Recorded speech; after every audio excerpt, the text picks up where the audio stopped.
सबको जय मसीह की। मैं हूं पास्टर श्याम और आपका स्वागत है होप चैनल हिंदी में। साथ में मैं आपका स्वागत करता हूं इस साल के दूसरे त्रिमास में। मेरे बहन भाइयों, आज हम जो है इस त्रिमास के दूसरे अध्ययन में हैं। इस जो अध्ययन चल रहा है इसका मुख्य शीर्षक है महान विवाद। और आइए हम आज के इस विचार विमर्श को शुरुआत करेंगे। हमारे साथ स्टूडियो में हमारे अतिथिगण हैं। मैं आप सबका स्वागत करता हूं। सबको जय मसीह की। मैं हूं Shrimati Deepika. Praise the Lord. मेरा नाम है पास्टर जयंत राजन। आप सभी को प्रभु यीशु मसीह के नाम में सलाम। मेरा नाम है श्रीमती निरुपमा वार्ड। हालेलुया। मैं पास्टर आर्डन वार्ड। आइए हम अपने अध्ययन को शुरुआत करेंगे और मैं इस वक्त पास्टर राजन जी से अनुरोध करूंगा कि प्रार्थना में अगुवाई करें। प्रार्थना करेंगे। जीवित आसमानी पिता परमेश्वर, हम एक बार फिर से एक साथ हैं ताकि हम आपकी वचन का अध्ययन कर सकें। पवित्र आत्मा का दान देना ताकि हम जो भी वचन अध्ययन करते हैं उसे समझ सकें और उसे मनन करते हुए आपके वचनों के अनुसार आगे बढ़ने वाले हो सके। विनती को यीशु के नाम से करते हैं, आमीन। बहुत बहुत धन्यवाद पास्टर जी प्रार्थना के लिए। मेरे बहन भाइयों, आज का जो लेसन है, जो पढ़ाई है, इसका जो मुख्य शीर्षक है इस अध्याय का, वो है मुख्य मुद्दा। इस महान विवाद का मुख्य मुद्दा जो है वो है प्यार या स्वार्थ। एक सवाल है, प्यार या स्वार्थ। अगर हम आज के याद वचन में देखें तो बहुत ही प्यारा वचन है, यशाया 41 और उसके 10 में हमें ये मिलता है, जहां पर लिखता है, मत डर क्योंकि मैं तेरे संग हूं, इधर उधर मत ताक क्योंकि मैं तेरा परमेश्वर हूं। मैं तुझे दृढ़ करूंगा और तेरी सहायता करूंगा अपने दाहिने हाथ में मैं तुझे संभाले रहूंगा। यहाँ पर जो ये वचन है ये बहुत खूबसूरत है। जहाँ पर देखा जाए तो ये जो बाइबल है, ये शायद जो है एक छोटी सी बाइबल है, मिनी बाइबल में। और यहाँ पर एक बहुत ही अच्छा एक वादा मिलता है कि मैं तुझे क्या करूंगा, संभाल लूंगा, मैं तेरी सहायता करूंगा और इधर उधर मत ताक, तू घबरा मत और डर मत। आज हम देखते हैं जो इसका मुख्य इशू, जिस तरीके से हम उस मुद्दे की बात कर रहे हैं, जब हम इस अध्ययन को पढ़ते हैं हम देखते हैं कि एक घटना घटी स्वर्ग के अंदर। एक युद्ध हुआ और उसके बाद हम सब जो थे उस युद्ध में शामिल हुए। जब आदम और हवा ने पाप किया, उनके पाप के कारण हम सब इस युद्ध में शामिल हो गए। अब यहाँ सवाल आता है कि ये प्यार है या परमेश्वर का स्वार्थ है कि वो हमारे लिए इस धरती पर आ गया। जब हम इस अध्ययन में आगे बढ़ते हैं, देखते हैं मत्ती उसके 24वें अध्याय के अंदर और उसके दूसरे वचन में, तो हम यहाँ पर एक खूबसूरत चीज पाते हैं। और यहाँ पर जो बात आती है वो आती है, प्रभु यीशु मसीह जब आते हैं और आकर वो एक भविष्यवाणी करते हैं, वो व्याकुल हो जाते हैं और व्याकुलता में उस भविष्यवाणी को करते हैं। यहाँ पर हम देखते हैं कि परमेश्वर जो है वो प्यार कर रहा था अपने लोगों से, लेकिन वो देख रहा था किस तरीके से लोगों ने परमेश्वर को छोड़ दिया है और वो उस विवाद में शैतान के साथ जो है सम्मिलित होते जा रहे हैं ताकि जो है परमेश्वर की उसमें हार हो। लेकिन यहाँ पर हम देखते हैं कि जो उद्धार करता हमारा परमेश्वर जो 2000 साल पहले आया, अगर हम अगले अध्ययन में जाते हैं तो वहां पर पाते हैं कि एक टूटे हुए दिल वाला उद्धार करता।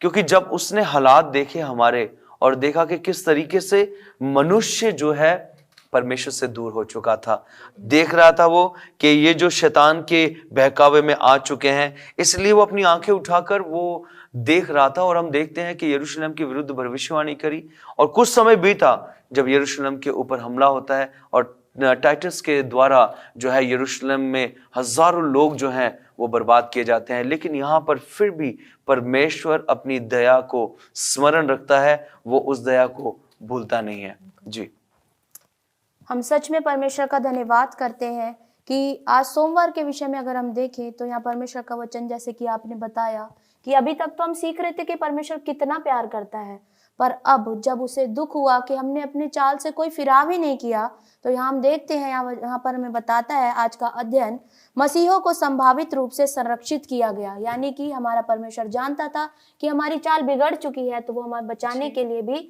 सोच रहा था। अगर हम देखें यरूशलेम के विनाश की ओर ले जाने वाली घटनाओं के विषय में, तो परमेश्वर की दया, अनुग्रह, विधान और पूर्व ज्ञान और परमेश्वर की दया के हिसाब से अगर हम देखें तो ये स्पष्ट रूप से हमें प्रकट हो जाता है कि वो हमसे कितना प्यार करते करता है, हैं। बिल्कुल। हम देखते हैं कि यरूशलेम को रोमन सेनाओं ने घेर भी लिया था, तो भी हमारा परमेश्वर हमें बचाने के लिए काम कर रहा था। जी। एक अप्रत्याशित कदम में जब हम देखते हैं तो उनका हमला आसन्न हो गया, और हम देखते हैं कि वो पीछे भी छूट रहे थे, और यहूदी सेना ने जब उनका पीछा किया तो वो बड़ी जीत हासिल उन्होंने परमेश्वर के इसी सुरक्षा के द्वारा हासिल भी की। अगर हम देखते हैं भजन संहिता 46 के 1 में, यहाँ परमेश्वर का वचन हमें साफ कहता है कि परमेश्वर हमारा शरण स्थान और बल है, संकट में अति सहज से बहुत आसानी से मिल जाने वाला हमारा परमेश्वर है।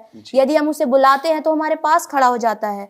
और अभी हमने जैसे याद वचन में भी सीखा कि यशायाह 41 के 10 में परमेश्वर का वचन हमें कहता है कि मत डर, इधर उधर मत ताक, और यहाँ परमेश्वर का वचन साफ कहता है हमें सांत्वना देने के लिए, क्योंकि मैं तुम्हारे संग हूँ। और परमेश्वर कहता है मैं तुझे दृढ़ करूंगा, मैं तेरी सहायता करूंगा, और तुझे अपने धर्म में दाहिने हाथ में संभाल कर रखूंगा।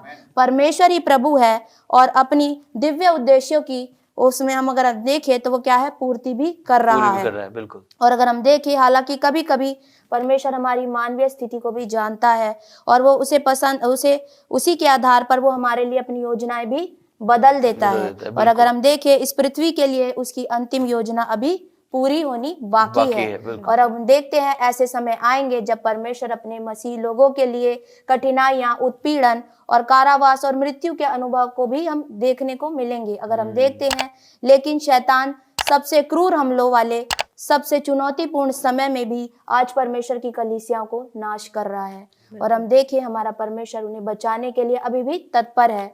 अगर हम देखते हैं इब्रानियों 11 के 35 से 38 में, तो परमेश्वर का वचन यहाँ पर साफ साफ बताता है कि कैसे परमेश्वर के इस वचन के अंदर परमेश्वर के लोगों ने कठिनाइयों का सामना किया, परमेश्वर के लोगों ने किन किन परीक्षाओं में पढ़कर कंगाली का मतलब बेहाली का सामना करा, और उस बेहाली के अंदर भी जो परमेश्वर के खास लोग थे उन्होंने परमेश्वर की ओर से अपने मन को ना फिराया। और अगर हम देखते हैं, उन लोगों का जीवन इतनी कठिनाई में आने के बावजूद भी उन्होंने इस संसार को क्या है, उसके योग्य ना जाना। अगर हम देखते हैं, प्रकाशित वाक्य 2 का 10 हमें इसी बात को बताता है कि जो दुख तुझे झेलने होंगे उनसे मत डर, क्योंकि प्राण देने तक विश्वास योग्य हमें रहना बहुत जरूरी है। ये वचन हमें उस समय से रूबरू कराते हैं जब कठिन समय की शुरुआत हो चुकी थी, परमेश्वर से दूरी तय करने के बाद, और जिससे हमारी हार जो मृत्यु के द्वारा पाई, उसमें वो हमारी हार जो जीत में बदल दी हमारे परमेश्वर ने, अर्थात जीवन के मुकुट को हमें देकर। अगर हम देखें तो परमेश्वर हमारी इस बात में हमें बचाने के लिए, अनंत काल के लिए, हमें जीवन देने के लिए हमेशा तैयार है। परमेश्वर आप सबको आशीष दे। बहुत बहुत धन्यवाद इन अच्छे विचारों के लिए। प्रिय दर्शकों, आप कहीं मत जाइएगा, हमारे ये जो विचार है यूं चलते रहेंगे। मिलते हैं आपसे एक छोटे से ब्रेक के बाद। प्रिय दर्शकों, आपका स्वागत है फिर से ब्रेक के बाद, और हम देख रहे हैं आज इस सबत स्कूल के अध्ययन के अंदर इस महान विवाद में जो है किस तरीके से एक टूटा हुआ हृदय है जो देख रहा है कि परमेश्वर के बच्चे जो हैं वो इस महान विवाद में अपने परमेश्वर को छोड़कर वो दूसरी जगह जाते जा रहे हैं, और किस तरीके से परमेश्वर जो है वो यहाँ पर व्याकुल है। प्रभु यीशु व्याकुलता को यहाँ पर दर्शाता है। आइए हम आज के इस अध्ययन में आगे जाएंगे और चलते हैं हम अपने अतिथिगणों के पास। एक बार फिर से आप सबका स्वागत है। आज का जो शीर्षक है, उत्पीड़न के बीच वफादार। जब हम पीड़ित किए जाते हैं उस वक्त हम कैसे परमेश्वर के वफादार रह सकते हैं। अगर हम आरंभिक कलीसिया की बात करें तो उसमें उन्हें पीड़ा दी गई, उन्हें कारावास में डाला गया, उन्होंने मृत्यु का स्वाद चखा, हर चीज हुआ, लेकिन उसके बाद भी वो बढ़ते गए। कलीसिया जो है वो बढ़ती गई। उन्हें लोगों ने धमकियां भी दी, इवन उनको इतना वो कर दिया कि वो छुपने लगे बिल्कुल पहाड़ों में छुपने लगे। उनका जो दिल था वो मसीह के प्यार में इतना भर गया था, इतना लीन हो गया था कि वो उनके सामने और कुछ नजर नहीं आ रहा था।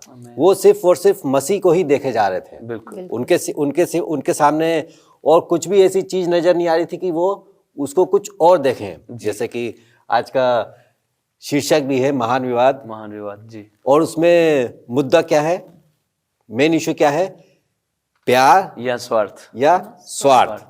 तो यहाँ पे इनके अंदर प्यार तो है, लेकिन वो प्यार के बदौलत हर चीज करना चाहते हैं। अब जैसा हम पौलुस की बात करें, वो कलीसिया को सताने वाला था, बिल्कुल। लेकिन जब उसकी मुलाकात मसीह के साथ हो गई, उसका भी जीवन बदल गया। आमीन। उसका वो अगर इस रास्ते में जाता था तो फिर वो मसीह के साथ सीधे सीधे चलने लगा। बिल्कुल बिल्कुल। और उसी के बदौलत आज हम देखते हैं कि आज कलीसिया जो है, मसीह की कलीसिया जो है, जी। पूरे दुनिया के कोने कोने में है। ऐसी ऐसी जगह में भी है जहाँ पर कि लोगों को जाने में थोड़ी परेशानी होती है, जी। और वो इसी तरह था। और जैसे कि अगर हम देखें उन 12 शिष्यों का, उन्होंने पूरी दुनिया को उथल पुथल कर दिया था। बिल्कुल बिल्कुल बिल्कुल। क्यों? क्योंकि उन्होंने मसीह को चखा था, उन्होंने उसका प्यार को देखा था। आमीन।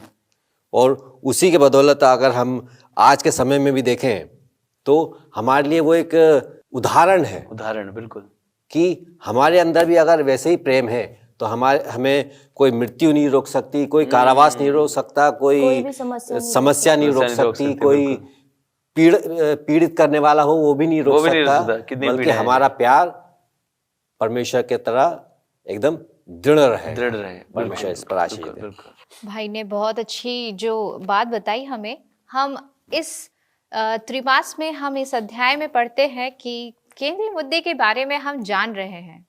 और जब केंद्र मुद्दे के बारे में हम बात कर रहे हैं तो हमारे सामने दो बातें आ रही है, प्यार और स्वार्थ। जब हम प्यार की बात करते हैं, हम स्वार्थ की बात करते हैं, हमारे पास बहुत सारी बातें निकल कर आ रही, हम अलग अलग शीर्षक पे जा रहे हैं, बातचीत कर रहे हैं, परामर्श कर रहे हैं जी। उत्पीड़न की बात हमने जानी कि उत्पीड़न में किस तरीके से वहां पे चीजें हो रही है। लेकिन अगर हम अब आगे बढ़ते हैं आज के शीर्षक पे, समुदाय की देखभाल। अगर हम समुदाय की देखभाल की बात कर रहे हैं तो अगर आप अपने जब हम पढ़ते हैं इस बात में तो बहुत अच्छी बात यहाँ पर निकल कर आती है कि किस तरीके से प्रभु यीशु मसीह ने अपने समुदाय की, अपनी कम्युनिटी की देखभाल करी थी। बिल्कुल। क्योंकि आज जब हम इस संसार में रहते हैं तो हम बहुत सारी बातें लोगों से जाके कहते हैं, जी, जी, बोलते हैं, लेकिन शब्दों से कहते हैं। जी। क्या आज हम सोचते हैं या चिंतन करते हैं या मनन करते हैं मेरे दर्शकों? क्योंकि जब प्रभु यीशु मसीह संसार में थे, उन्होंने सिर्फ शब्दों का सहारा नहीं लिया, लेकिन उन्होंने अपने कर्मों के द्वारा अपने समाज की, अपने प्रियो की, अपने लोगों की क्या की थी? देखभाल की थी। और आज हम यही इस बात पे चर्चा कर रहे हैं और ध्यान दे रहे हैं, और हमें देखने की जरूरत है कि आज हम अपने समुदाय की देखभाल किस तरीके से कर रहे हैं। क्या आज हम भी वही छत्र छाया जिस तरीके से प्रभु यीशु मसीह ने लोगों के सामने दिखाई थी, क्या हम वैसे ही प्रतिछाया बन रहे हैं? क्या हम एक अच्छा उदाहरण है दूसरों के लिए कि हम एक मसीहत को दूसरों तक पहुंचा सके? अगर जब हम बात करते हैं, हमारे पास हमारी बाइबल है जिसमें से हम पढ़ते हैं मत्ती की पुस्तक, उसका 4 अध्याय, उसकी 23 आयत, जहाँ पे परमेश्वर का कलाम इस प्रकार से कहता है, यीशु सारे गलील में फिरता हुआ उनके आराधनालयों में उपदेश करता और राज्य का सुसमाचार प्रचार करता और लोगों की हर प्रकार की बीमारी और दुर्बलता को दूर करता रहा। तो आज लोग बहुत परेशान हैं, बहुत दुखी हैं, उनके दर्द बोलना चाहिए इतने बढ़ गए हैं कि उनको शांति देने वाला कोई नहीं है, उनका ध्यान देने वाला कोई नहीं है, उनको प्यार करने वाला कोई नहीं है। लेकिन इस परिस्थिति में जब हम परमेश्वर के बेटे बेटी अपने लोगों तक पहुंचते हैं तो प्रभु क्या करता है? जिस तरीके से प्रभु ने गलील में जाके क्या किया था? प्रचार किया था। हम पूरा अगर नया नियम देखें तो नए नियम पूरी बीमारियों से चंगाई का बोलना चाहिए वर्णन है। हम पढ़ते पढ़ते रह जाएंगे, लेकिन हम उसकी प्रशंसा करना हमारी बंद नहीं होगी। इतनी बोलना चाहिए उसने सेवकाई की है। तो आज दर्शकों, क्या आज हम भी एक अच्छा उदाहरण बन रहे हैं? क्या जो परमेश्वर ने और अर्थात प्रभु यीशु मसीह ने हमारे लिए जो खुशखबरियां दी है, क्या उसको हमने दूसरों तक पहुंचाया है? क्या हम एक आज सच में परमेश्वर के बेटे बेटी होने के नाते एक सच में समुदाय का देखभाल करने की एक जिम्मेदारी जो परमेश्वर ने हमें दी है, क्या हमने वो उठाई है? अगर हम देखें तो हमें लोगों की, हमारे समुदाय की देखभाल करना बहुत जरूरी है, क्योंकि वो बहुत बुरी तरीके से बीमार है। वो शारीरिक बीमार है, वो आत्मिक बीमार है, वो अगर हम बात करते हैं वो भावनात्मक तौर पे बहुत दुखी है। बहुत दुखी है। और इस वक्त जब परमेश्वर ने, प्रभु यीशु मसीह ने जब अपनी चरित्र को जाके लोगों के पास जाके दिखाया, जी। तो आज हमारा भी कर्तव्य बनता है कि हम भी क्या करें, वहां पे जाके लोगों की सेवकाई करें, लोगों के दुख को बांटे, लोगों के आंसू को पोंछे, ना कि सिर्फ अपने शब्दों से, लेकिन अपने एक्शन के जरिए, अपने वहां पे आपके उपस्थिति के जरिए, बिल्कुल कार्य के जरिए वहां पे हम क्या करने वाले हो सके, इन बात को हमारी कम्युनिटी के जरिए हम उनके वहां पास होके एक उदाहरण बन सके, ताकि परमेश्वर की जो एक चरित्र है, उसका जो एक छवि है, वो वहां पे जाके क्या होने वाला हो सके, दिखाई देने वाला हो सके, और उनकी जिंदगी में क्या हो सके, खुशखबरी हो। और यही आज का क्या मैं समझती हूँ कि हमारा जो केंद्र मुद्दा यही है। यही है। बहुत बहुत धन्यवाद इन अच्छे विचारों के लिए। सच में प्रभु यीशु मसीह ने भी कहा, और वचन में भी पढ़ते हैं कि उसका स्वभाव जो है, यीशु का स्वभाव अपने अंदर ले आओ। जब हम उसका स्वभाव लाएंगे तभी हमें चिंता होगी अपने भाई बहनों की। बहुत बहुत धन्यवाद। प्रिय दर्शकों, आप कहीं मत जाइएगा, हम आपसे मिलते हैं एक छोटे से ब्रेक के बाद। प्रिय दर्शकों, आपका स्वागत है फिर से ब्रेक के बाद, और हम देख रहे हैं किस तरीके से इस महान विवाद का जो मुख्य मुद्दा है वो क्या है, प्यार या स्वार्थ। आइए हम इसी विचार विमर्श में आगे बढ़ेंगे और हम चलते हैं पास्टर आर्डन वॉर्ड जी के पास। ओके दर्शकों, एक बार फिर से आपका स्वागत है, और एक बार फिर से मुझे बहुत खुशी है कि मैं आपसे इस चर्चा पे जो है हम आगे बढ़ सकते हैं। और इस बार का जो है जिसके हम बारे में बात कर रहे हैं, प्रेम की विरासत। देखिए, बहुत ही खास मुद्दा है प्रेम की विरासत जी। देखिए, परमेश्वर ने जब इंसान को, या बोलना चाहिए जब आदम और हवा को बनाया जी, तो परमेश्वर ने अपना प्रेम जो है उसने शुरू से ही हमारे मनो हृदय में डाला है। बिल्कुल, क्योंकि हम जानते हैं हमारा परमेश्वर प्रेम प्रेम है। ही परमेश्वर। तो ये हमें जो बोलना चाहिए विरासत से ही जो है मिली आ रही है। कई बार हम देखते हैं आज के समय में, आपने देखा होगा कई धनवान लोग जो होते हैं जिनको विरासत में जो है उनके दादा परदादाओं से वो चीज जो है मिली, या बोलना चाहिए मिलती चली आ रही है। तो उसी प्रकार से मेरे प्रियो, ये प्रेम की विरासत जो है, ये जो प्रेम जो है हमें परमेश्वर से अपने वंशज के ऊपर क्या है, दर पर दर जो है मिलती चली आ रही है। दर्शकों, इस बात को हम ना भूलें। और अगर हम शुरुआत से देखते हैं तो कुछ ऐसे लोग हैं जो अब तक अभी भी जो है, कुछ ऐसे लोग हैं जिनके अंदर परमेश्वर का प्रेम दृढ़ता से पाया जाता है। इसलिए जो है मैं आपके लिए एक वचन पढ़ना चाहूंगा। दर्शकों, अगर आइए आपके पास में बाइबल है तो आप मेरे साथ खोल लीजिए यूहन्ना की पुस्तक, उसका 13वां अध्याय, यूहन्ना रचित सुसमाचार, उसका 13वां अध्याय, उसका 35वां वचन। मैं यहाँ पे इसको पढ़ना चाह रहा हूं। यहाँ पे इस प्रकार से कहता है जी, यदि आपस में प्रेम रखोगे तो इसी से सब जानेंगे कि तुम मेरे चेले हो। आमीन। देखिए कितना अच्छा वचन जो है यहाँ पे दिया हुआ है प्रेम के बारे में। मेरे प्रियो, यहाँ पे सिर्फ बात ये नहीं कर रहा कि सिर्फ मैं Arden Ward, pastor Arden Ward अपने आप से प्रेम रखूं। अगर मैं अपने आप से प्रेम रखूंगा, क्योंकि हम दो हमारे केंद्रीय मुद्दे के हम बात कर रहे हैं, एक प्रेम है, एक स्वार्थ है।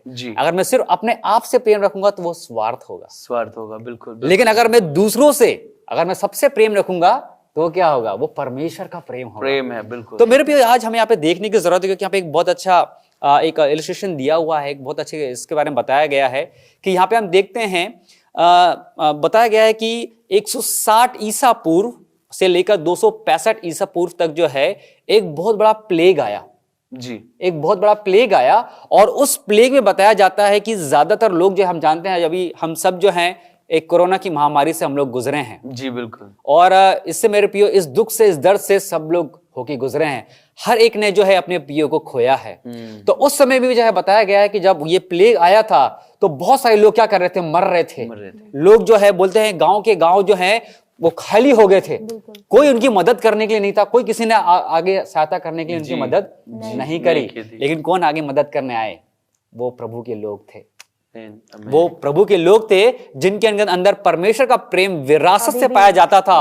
उन्होंने आके उनकी मदद करी। मेरे प्रिय, आज अगर हम देखते हैं हमारे बहुत सारे मिशनरीज जो थे, जो आए और उन्होंने जो है परमेश्वर के प्रेम को दूसरों के साथ साझा किया। जी, बिल्कुल। आज क्या हम परमेश्वर के प्रेम को एक दूसरे के साथ साझा करते हैं? मेरे प्रिय, बहुत जरूरी है, क्योंकि अगर हम परमेश्वर के प्रेम को दूसरे, क्योंकि यहाँ पे बताया है कि उन लोगों ने उस समय, उन लोगों में वहां पे प्रचार किया, मतलब सिर्फ हम बोलते हैं कि प्रचार जो है मुंह से नहीं किया जाता है।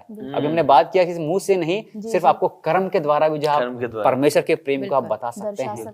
उन्होंने प्रेम किया। कई लोग ने जो है उस प्रेम की खातिर उनको अपनी जान भी क्या है, उस प्लेग के कारण अपनी जान भी गंवानी पड़ी।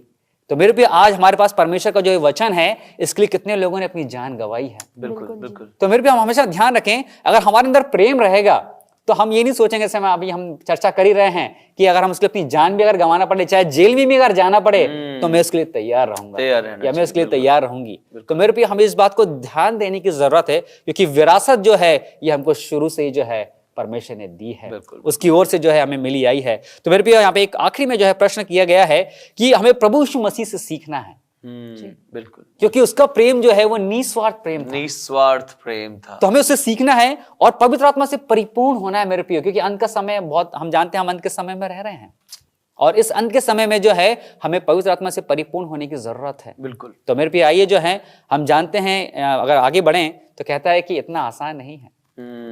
बिल्कुल बिल्कुल, इतना आसान नहीं है, इस काम को करना इतना आसान नहीं है मेरे प्रियो, लेकिन यहाँ ये बोल रहा है कि ऐसा नहीं है, हम इसको कर सकते हैं। बिल्कुल। अगर मनुष्य बोलता है, इसलिए हम, मेरे को जब मैं इस प्रश्न को पढ़ रहा था तो मेरे अंदर दानियल के बारे में आ रहा था, और हम जानते हैं दानियल ने ठान लिया था।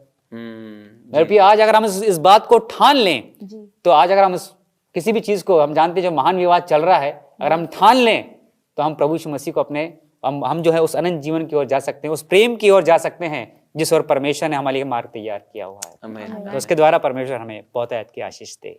बहुत बहुत धन्यवाद आपका इन अच्छे विचारों के लिए।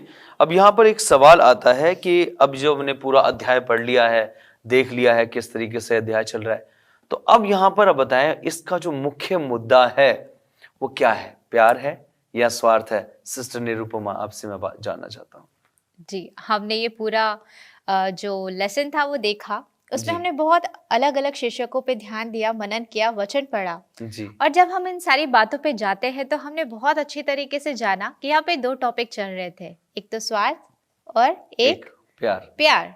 लेकिन अगर हम बात करते तो यहाँ पे प्रभु यीशु मसीह का, हमारे परमेश्वर का प्रेम बहुत अच्छी तरीके से प्रकट हुआ है, क्योंकि हर एक बात में उन्होंने क्या किया है, हमारे प्रति उनका प्यार झलकाया है, और वो भी सिर्फ शब्दों से नहीं झलकाया लेकिन कर्मों के द्वारा दिखाया है। क्योंकि जिस तरीके से वो हमें शैतान से क्या करते हैं, प्रोटेक्ट करते हैं, हमें बचा के रखते हैं, और उन्होंने हर समय हमेशा हमारी देखभाल करी है, हर परेशानी में वो हमें बचाते आए हैं, हमेशा उन्होंने अपने प्यार को क्या किया है, दिखाया है। तो हम ये कह सकते हैं कि परमेश्वर क्या करता है, आज हमें हमारा जो केंद्रीय मुद्दा है वो प्यार पे निर्भर करता है, और परमेश्वर हमसे बहुत ज्यादा प्यार करते हैं। बहुत बहुत धन्यवाद इन अच्छे विचारों के लिए। सच में हमारा जो परमेश्वर है, ये प्रेमी परमेश्वर है, ये स्वार्थी नहीं है, ये अपने स्वार्थ में नहीं, ये हमारे साथ प्रेम करता है, तभी यीशु मसीह इस धरती पर आए और मारे गए। मैं धन्यवादित हूँ आपका इन अच्छे विचारों के लिए। आइए हम इस लेसन के अध्ययन के अंत में जाएंगे, और मैं सिस्टर निरुपमा जी आपसे अनुरोध करूंगा प्रार्थना में अगुवाई करें। आइए हम प्रार्थना करेंगे। धन्यवाद देते हैं पिता परमेश्वर यहोवा आपके प्यार और आशीर्वाद के लिए, और खास कर प्रभु जी कि आज आपने हमें इतनी अच्छी बातों को सिखाया। प्रभु जी, जो आज हमने सीखा है, सिर्फ उसको प्रभु सीखे ही नहीं लेकिन अपने एक्शंस में भी लेकर आए, ताकि ये प्रभु जो आज हमने सीखा है वो फलवंत हो सके। आप हम सभी के साथ हो ना, आपका प्रकाशन हमारे साथ हो। हम अपने आप को प्रभु आपके हाथों में सौंपते हैं। सारी बातों के लिए धन्यवाद देते हुए इस छोटी सी प्रार्थना को हमारे उद्धारकर्ता प्रभु यीशु मसीह नासरी के नाम से मांगते हैं, कृपया सुनिए और कबूल कीजिए। आमीन। आमीन। बहुत बहुत धन्यवाद प्रार्थना के लिए। प्रिय दर्शकों, हम आपका भी धन्यवादित हैं जिन्होंने इस अध्ययन को बड़े ध्यान से सुना है। आप कहीं मत जाएगा, हम आपसे मिलेंगे अगले हफ्ते फिर एक नए लेसन के साथ। सबको जय मसीह।